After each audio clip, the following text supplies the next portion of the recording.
Hello and welcome to my channel. Today I'm going to be reviewing Cannery Row by John Steinbeck. I've been reading a lot of true crime and horror recently, so I decided to mix it up for this review.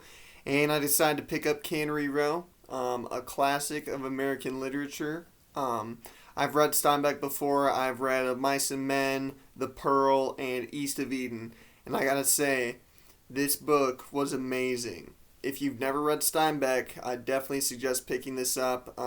Any of his works are fantastic, at least the ones I've read.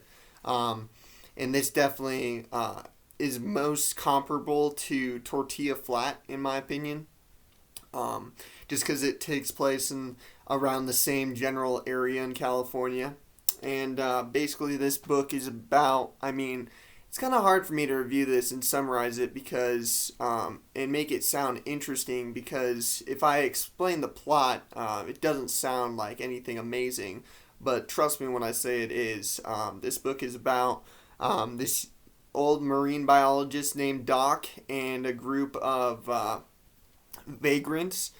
Their names are Mac, Gay, there's a couple others. But anyways, basically, this book, the main plot point that drives the plot is Mac and the boys trying to throw a party for Doc, and because they think he's such a great guy and they just want to show their appreciation for him. The sour sweet part about Mac and the boys is that while they always have good intentions, everything they touch seems to go to crap. Like, everything they do goes awry in some way.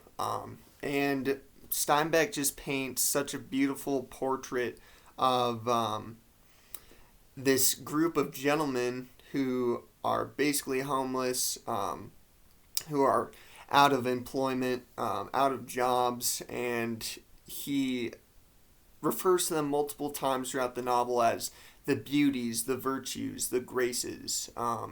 And when I was reading that, I questioned myself, like, why would he refer to this group of gentlemen who everybody seems to look down on? You know, nobody wants to be Mac and the boys.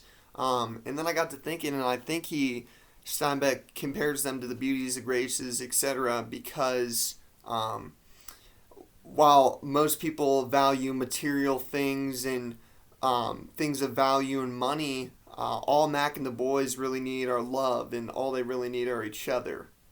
So, just that whole aspect of their characters makes them unforgettable, and it's, like, truly beautiful. The thing about this book is it's not really driven by plot. It's more so driven by the characters, but just as integral as the characters is the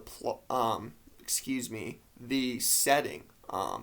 He paints this beautiful setting in Cannery Row, a small city, everybody knows each other, and throughout the novel, when it kind of sidetracks from the main plot every couple chapters, and you get to see like a little glimpse into somebody random in the town, into somebody's life. Like, there's a young boy whose father committed suicide by eating rat poison. You get a glimpse of some soldiers who just got back from the war, who are chilling on the beach with their significant others. Just little glimpses like that that really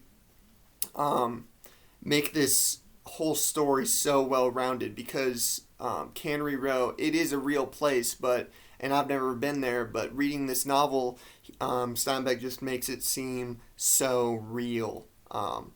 And as I said earlier, the characters are definitely unforgettable. I loved every one of them. And this is one of the only books I've read, actually it is the only book I've read in a really long time, that, like, I was genuinely sad to finish. Like, the ending was so sour sweet. It just, like, kind of broke my heart a little, and I was, like, nearly brought to tears because it was just so beautiful. And that's about all I have to say about this book. Please let me know in the comments if you read this. I'd really appreciate hearing your thoughts, and definitely check out some Steinbeck if you never have.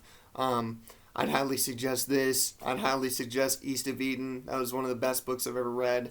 And yeah, that's about it. To wrap up the review, on another note, I'd suggest If you like true crime, if you like horror, if you like book reviews, go check out my friend on YouTube here, Cotton Hill. That's capital Cotton space capital Hill. He's got dozens and dozens of fantastic book reviews. I'd highly suggest you guys go check him out if you're into horror and true crime. But yeah, that's about it for today. And thank you guys for watching. And stay tuned for more book reviews.